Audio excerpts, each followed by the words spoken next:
আমার সন্তান, আমার বোন, আমার বন্ধু।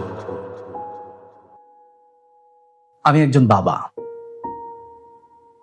আমার মেয়ে প্রতিদিন স্কুল থেকে ফেরার পথে আমি অপেক্ষায় থাকি, কখন ফিরবে।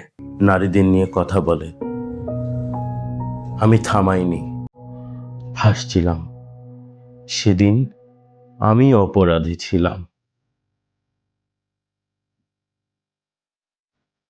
ধর্ষণ শুধু অপরাধীর অপরাধ নয়, যে চুপ থাকে সেও দায়ী। যে হাসে সেও দায়ী। আমি আমার ছেলেকে শেখাবো নারীকে সম্মান করতে। আমি আমার বন্ধুকে থামাবো। আমি আর চুপ থাকবো না। আমি পুরুষ, লড়াইটা আমার, আমাদের সকলের।